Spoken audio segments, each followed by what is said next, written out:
أعوذ بالله من الشيطان الرجيم. بسم اللہ الرحمن الرحیم۔ السلام علیکم پیارے بچوں، ایک بہت ہی ڈراؤنی اور سچی کہانی لے کر آئی ہوں۔ یہ 1904 کا ذکر ہے۔ ایک صاحب نے مجھ سے کہا کہ درگاہ حضرت خواجہ نظام الدین اولیاء رحمۃ اللہ علیہ کے ولی کے قریب کوئی کنواں نہیں، جبکہ باولی کا پانی کھارا ہے۔ اگر آپ کہیں تو درگاہ کے درمیانی دروازے پر کنواں کھدوا دوں۔ میں نے جواب دیا، ہاں صاحب، یہاں میٹھے پانی کی بہت تکلیف ہے، شاید کنویں کا پانی میٹھا نکل آئے۔ ان صاحب نے کہا، مگر یہاں قبریں بہت زیادہ ہیں، کنواں کھودا گیا تو قبروں کو توڑنا پڑے گا اور ان کی بے حرمتی ہوگی۔ میں نے کہا، قبروں کی ہڈیاں دوسری جگہ احتیاط سے دفن کر دینا، کیونکہ پانی کی ضرورت زیادہ ہے۔ یہ کہہ کر میں نے تو الہ آباد چلا گیا اور ان صاحب نے کنواں کھدوانا شروع کیا۔ قبروں سے ہڈیاں نکلتی تھیں تو دوسری جگہ ادب و احترام سے دفن کر دیتے، یہاں تک کہ جب پانی کے قریب پہنچے تو وہاں کسی آدمی کا پورا ڈھانچہ نظر آیا۔ سب کو حیرت ہوئی کہ بلائی قبروں کی ہڈیاں ٹوٹی ہوئی تھیں، مگر اتنی گہری جگہ میں یہ پورے آدمی کا ڈھانچہ کیوں کر باقی رہا، اور اتنی گہری قبریں کس نے بنائیں؟ بہرحال اس ڈھانچے کو دیکھ کر مزدور ڈر گئے۔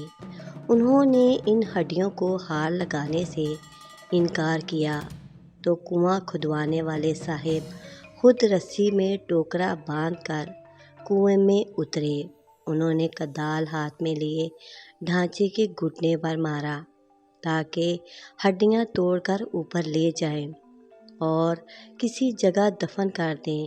کدال کے مارتے ہی ان کا گورا رنگ کالا ہو گیا اور وہ دیوانوں کسی باتیں کرنے لگے۔ جو مزدور ان کے ساتھ کنویں میں گیا تھا، اس نے ان کو ٹوکرے میں باندھ دیا اور بہت مشکل سے ان کو باہر لایا۔ کنویں کے پاس بہت سی خلقت جمع ہو گئی۔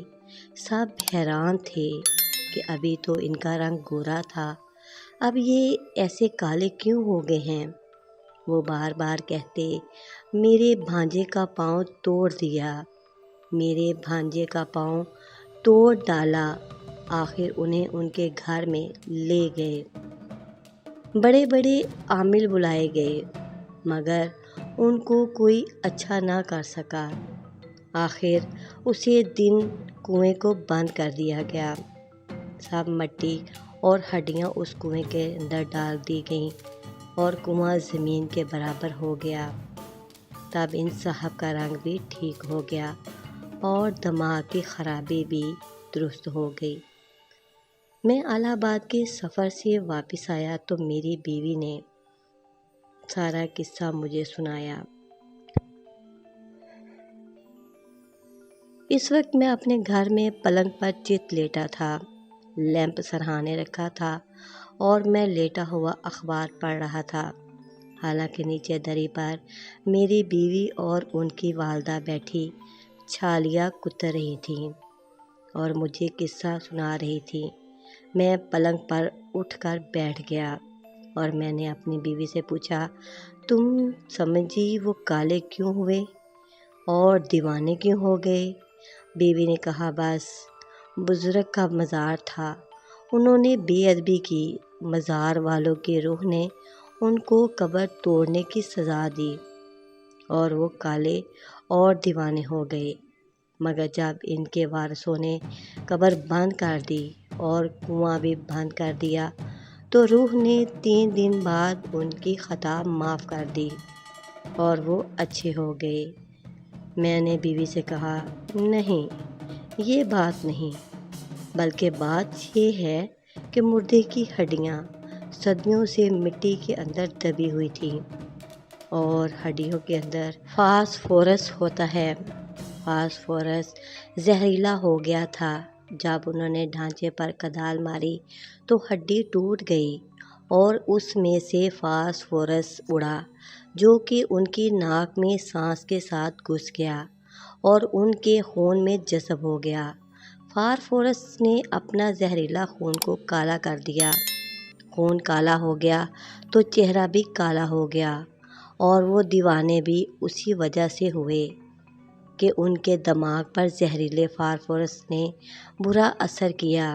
اگر روح کچھ کر سکتی ہے تو مجھے سزا دیتی، کیونکہ میں نے ان کو کنواں کھودنے اور قبر توڑنے کا حکم دیا تھا۔ اگر روح میں کچھ طاقت ہے تو آئے، مجھے اپنی طاقت دکھائے اور مجھے سزا دے۔ تم عورتیں کمزور عقیدے کی ہوتی ہو، میں روحوں کے ایسے اثر کو نہیں مانتا۔ بیوی نے جواب دیا، توبہ کرو، کیسی باتیں کرتے ہو؟ میں نے کہا، کم از کم میری عقل تمہاری طرح بوڑھی نہیں ہوئی۔ بیوی نے کہا، جانے دو، یہ باتیں چھوڑو، اپنا اخبار پڑھو۔ میں ایسی منکرانہ باتیں سننا بھی نہیں چاہتی۔ میں ہنسا اور اخبار پڑھنے لگا۔ ان باتوں کو 5 منٹ بھی نہیں ہوئے تھے اور میں چت لیٹ گیا تھا کہ کسی نے میرے پاؤں کے تلوے میں جیسے بجلی کا تار لگا دیا۔ بجلی سن سن کرتی میرے تمام بدن میں پھیل گئی اور مجھے ایسی تکلیف ہوئی جس کو الفاظ میں ادا کرنا مشکل ہے۔ میری راگ راگ میں چھریاں چلتی معلوم ہوتی تھیں۔ میں بے تاب ہو کر چیخنے لگا۔ میں نے اپنی چیخوں کی آواز سنی، مگر میری بیوی اور ساس آپس میں باتیں کرتی اور چھالیاں کتر رہی تھیں۔ انہوں نے میرے چیخنے پر توجہ نہ کی۔ اب میں نے بیوی کا نام لے کر چیخنا شروع کیا کہ حبیب بانو، ارے بی، مجھے دیکھو، میرا کیا حال ہو گیا، مجھے قبر والی روح نے دبا لیا۔ میں توبہ کرتا ہوں، پھر کبھی کسی بزرگ کی بے ادبی نہیں کروں گا۔ مگر میری بیوی نے پھر بھی میری طرف توجہ نہ دی اور اپنی ماں سے باتیں کرتی رہی۔ میں نے اسی حال میں خیال کیا کہ شاید میرا دل دب گیا ہے اور اس کی وجہ سے یہ تکلیف ہے، اس لیے آہستہ آہستہ دائیں رخ کروٹ لی، مگر پھر بھی تکلیف میں کمی نہ ہوئی۔ تب میں نے توبہ کرنی شروع کی اور عہد کیا کہ کبھی روحوں کی بے ادبی نہ کروں گا۔ یہ کہتے ہی وہ کیفیت جو سر سے پاؤں تک چھائی ہوئی تھی پیروں کی طرف جاتی معلوم ہوئی، یہاں تک کہ تھوڑی دیر میں بالکل جاتی رہی۔ میں نے پھر اپنی بیوی کو پکارا تو انہوں نے فوراً جواب دیا۔ میں نے ان سے کہا، ابھی 5 منٹ تک میں سخت تکلیف میں مبتلا تھا اور تم کو آوازیں دی مگر تم نہ بولی۔ بیوی نے کہا، تم تو سو گئے تھے اور اخبار تمہارے ہاتھ سے گر پڑا تھا۔ میں نے کہا، کیا تم دونوں فلاں فلاں باتیں نہ کر رہی تھی؟ انہوں نے کہا، ہاں، یہ باتیں ہم نے کی تھیں۔ میں نے کہا، اگر میں سو گیا تھا تو میں نے تمہاری یہ باتیں کیوں کر سنی؟ اب اس سوال کا جواب میری بیوی نہ دے سکی۔ شاید آپ پر کچھ روشنی ڈال سکیں۔ پیارے بچوں، اس طرح کی بہت ہی اچھی اور پیاری کہانیاں اور ویڈیو دیکھنے کے لیے پلیز میرے چینل کو لائک کریں اور ویڈیو کو آخر تک ضرور دیکھا کریں۔ ایک بہت ہی پیاری اور اچھی ویڈیو لے کر پھر آپ کے پاس کل ملوں گی۔ اپنی دعاؤں میں مجھے یاد رکھیں۔ جزاک اللہ خیر۔